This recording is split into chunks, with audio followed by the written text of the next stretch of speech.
All right. Hi, everyone. My name is Nicole, and I'm a second year at the PhD program at Alliance in clinical psychology. So there's a lot of things going on in the world, particularly in Israel and Gaza. So I found an article on anti-Semitism and particularly the new anti-Semitism. So that's what I'm going to be talking about today. So the article is called "The Collective Jew, Israel, and the New Anti-Semitism." So the article starts off with a quotation by Theodor Herzl. So I'm going to read you the quotation. It says, "No one can deny the gravity of the situation of the Jews. Wherever they live in perceptible numbers, they are more or less persecuted. Their equality before the law, granted by statute, has become practically a dead letter.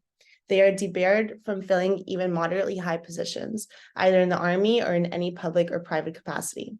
And attempts are made to thrust them out of business also. Don't buy off Jews." So this is a quote from 1896. So who was Herzl and what did he mean by that quote? So Theodor Herzl is the founder of a political form of Zionism in 1897.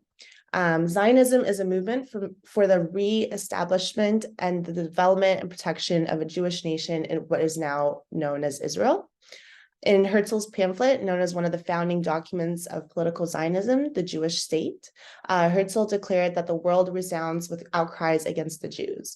So in short, the nations in whose midst Jews live are all either covertly or openly anti-Semitic. And anti-Semitism is a term used for the hostility or the prejudice against Jewish people. Herzl recognized that the Jews will always have enemies, just like any other nation has. And Herzl's solution to change that situation was for the Jews to have their own independent state. So he talked about how forming the state will benefit the Jews. So the first thing was once Jews have their own homeland, they will no longer be scattered around the world and no longer be seen as strangers in other people's countries. And also carrying out this plan will stop anti-Semitism once and for all and end 18 centuries of Jewish suffering. So this, just stepping away from the article for a bit, I'm going to give you guys a quick history lesson on Israel.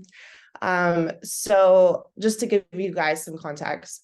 So basically, in 1000 BCE, so a long time ago, this land was known as the Jewish kingdoms. And that's when King David ruled over Jerusalem as the capital of Judea. So it was known by Judea. You can kind of see the picture over here. Then in 931 BCE, the Jewish, so I title it the Jewish kingdom. So after the death of King David's son, Solomon, the kingdom was divided into southern Judea and northern Israel. So that's the first time it was used as Israel. So quite a long time ago, and that's Judea.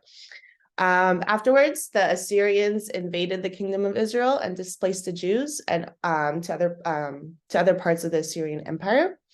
And then in 586 BCE, it was the fall of the Assyrian Empire. The Babylonian king, I can't pronounce that name, but you guys see it, Nebuchadnezzar, conquered Jerusalem. Jews were displaced to what's now known as Iraq, and the first Jewish temple was destroyed. The Jewish temple is located in Jerusalem. Well, that one was destroyed, but there's a new one that was rebuilt.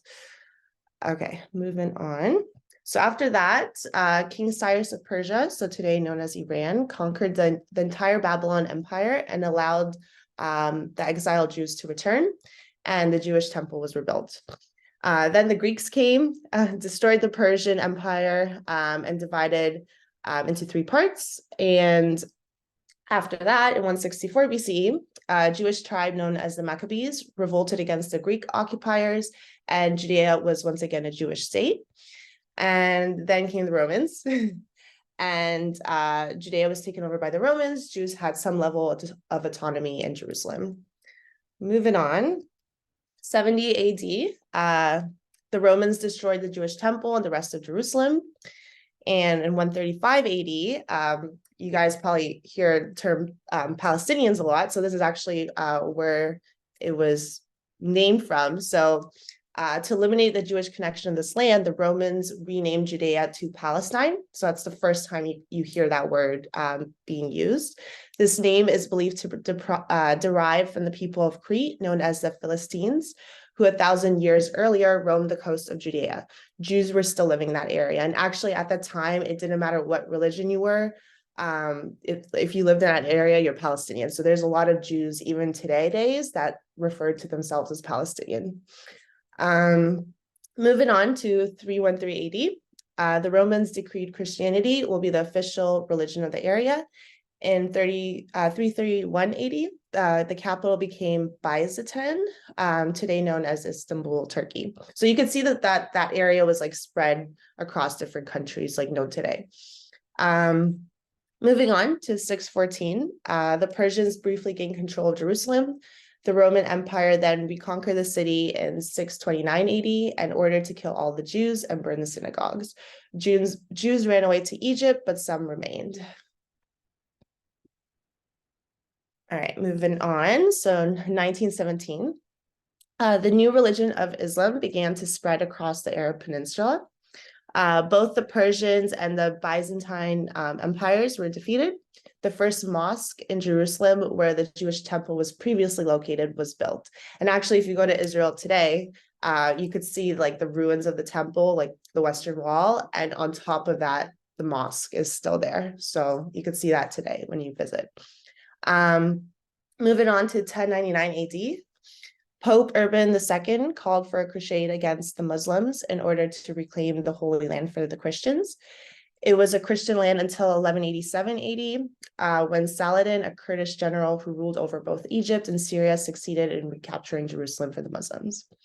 1291 AD, the Mamluks ruled the area from Egypt to Syria until they were defeated by the Ottoman Turks. And then from 1517 to 1917, so this is like the longest ruling, it was the Ottoman Empire. So the area known as Judea or Palestine was no longer considered a political entity of its own, but became part of the Ottoman Empire, Syrian's province. So over here, you can see how big the Ottoman Empire is. And Israel is days is just that little piece right over here. Okay, then 1917. So this is not that long ago. So the British government issued the Balfour Declaration, promising the Zionist organization's support for the establishment of a national home for the Jewish people in Palestine. And Herzl was kind of the leading figure over there. As the Ottoman Empire entered World War I on the side of the Central Powers, it was now at war with England, and soon after, British troops invaded all of the Ottoman Middle East. 1920, after the war, the victors divided the Middle East into a number of mandate areas under French and British administration. So Syria, today's Syria and Lebanon, was awarded to France, while Palestine, today's Jordan and Israel, including Gaza and the West Bank, and Mesopotamia, which is Iraq, came under British control. The promise of the establishment of a national home for the Jews in Palestine was integrated into the Mandate Agreement. After that, 1937, the British attempted to find a solution to the Arab-Jewish conflict. So there was a lot of Jews and Arabs living in mandated Palestine at the time. It suggested that the remaining part of the mandate be partitioned into two states, one Jewish and one Arab. The Jews accepted while the Arabs rejected the plan. There were other division plans that followed. The Arabs rejected every time. 1948, on May 14, 1948, Israel's first prime minister, David Ben-Gurion, proclaimed the establishment of the new Jewish Republic. The next day, the joint armies of Egypt, Jordan, Syria, Lebanon, and Iraq invaded the Jewish state, and Israel defeated its enemies.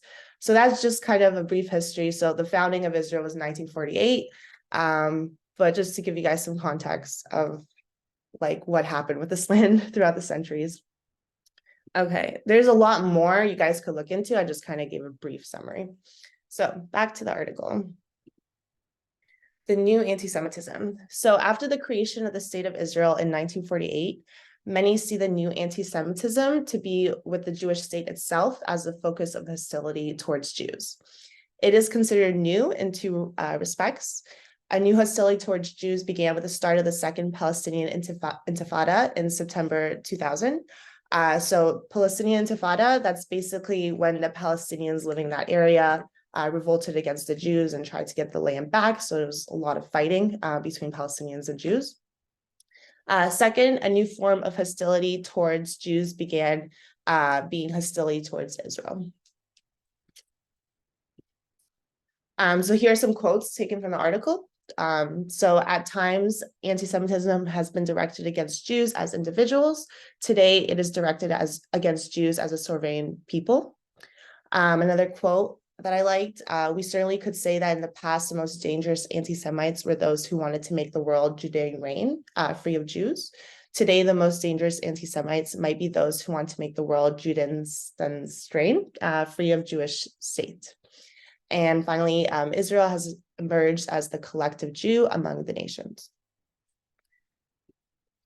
So although the state of Israel is the object of new anti-Semitism, the effects are felt by Jews and Jewish communities everywhere. So I put some pictures here of what's going on today. So over here, this is in France, and they're marking Jewish homes, which is something that they did back in the Holocaust days. Over here, this happened just, I think, a week ago in one of the protests, pro-Palestinian protests in LA. A pro-Palestinian supporter hit an older man that was 65 years old with a mic in the head, and he ended up dying. Here's just a sign you could see, keep the world clean of Jews. That's a Jewish symbol. And just a lot of vandalizing of Jewish businesses. So it's really taking away, Israel, like, out of the context. Now it's just an attack on Jews. And I've been experiencing anti-Semitism for a few weeks now, and it's horrible. It's happening. But yeah, just thought I'd give you guys some things going on today. So old anti-Semitism. So Mary, this is a story that they brought up in the article.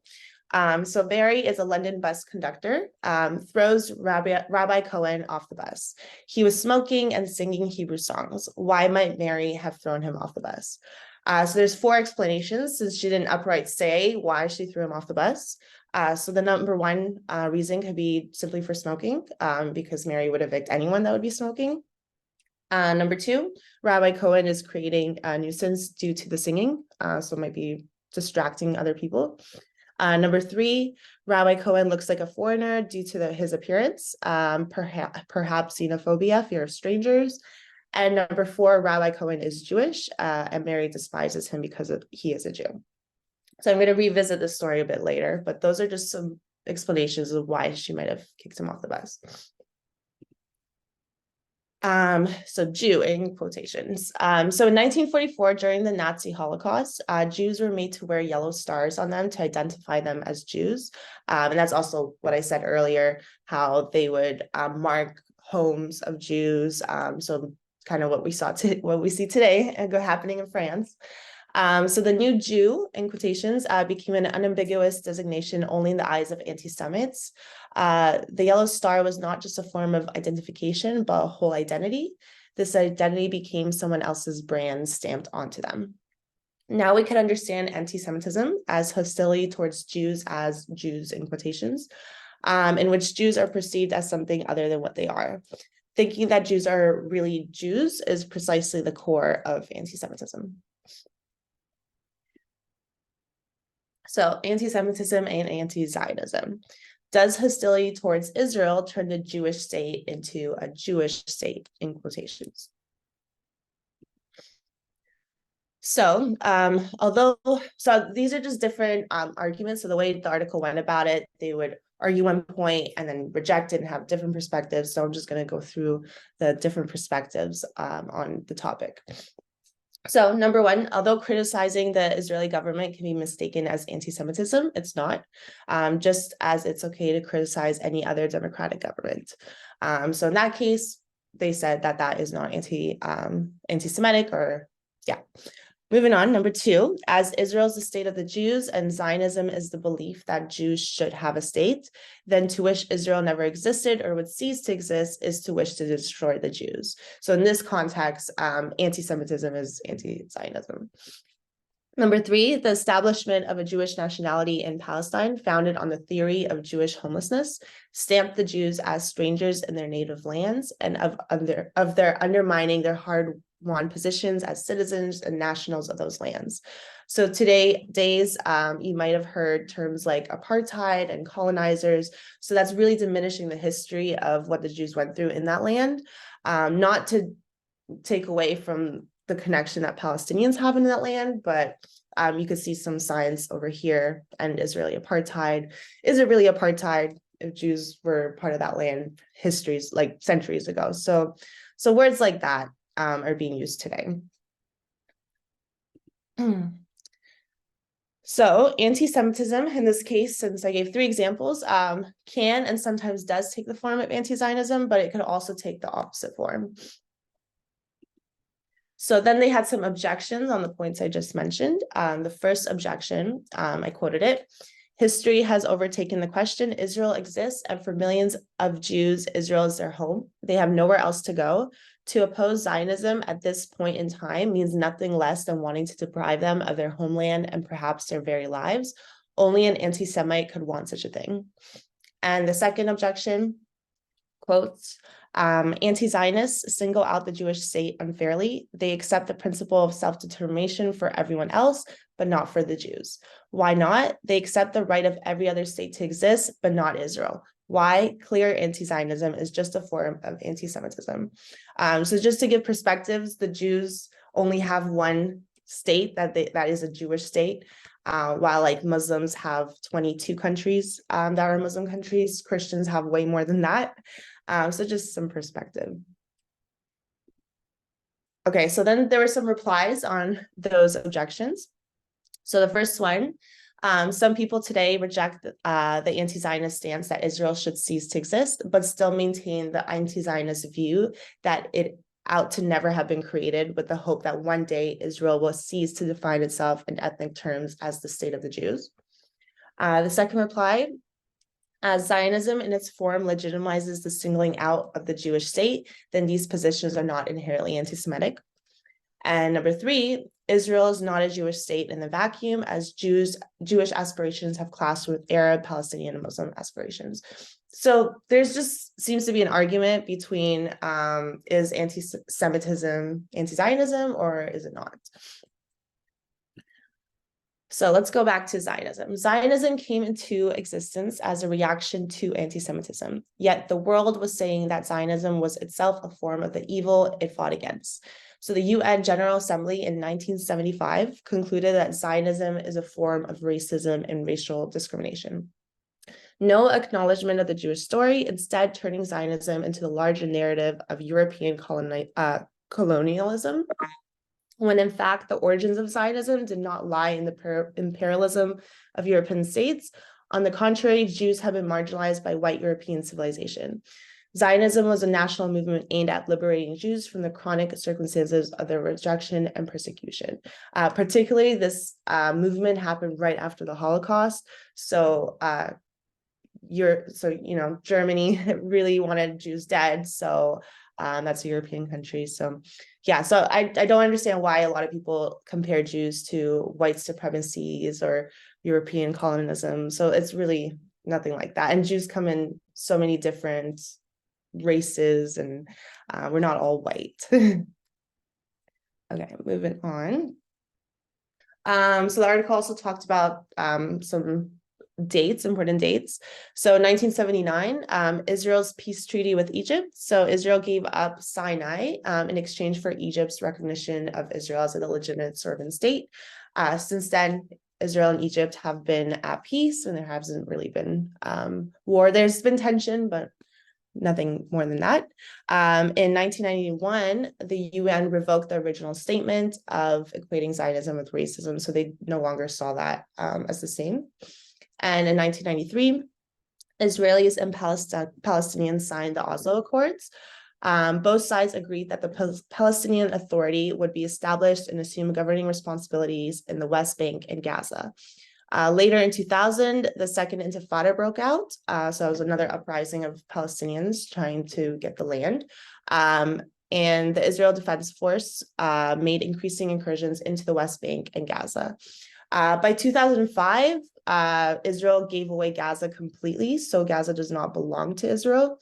And the West Bank days is kind of split up weirdly. So parts of it is just Palestinian, parts of it is just Israeli, and other parts are kind of mix of the both. 1994, Israel and Jordan established peace between each other and settled land. And they've been at peace since then as well. Conclusion. So Israel could be seen in the same light as Rabbi Cohen from the bus. There are times when Israel is attacked in explicitly anti-Semitic terms.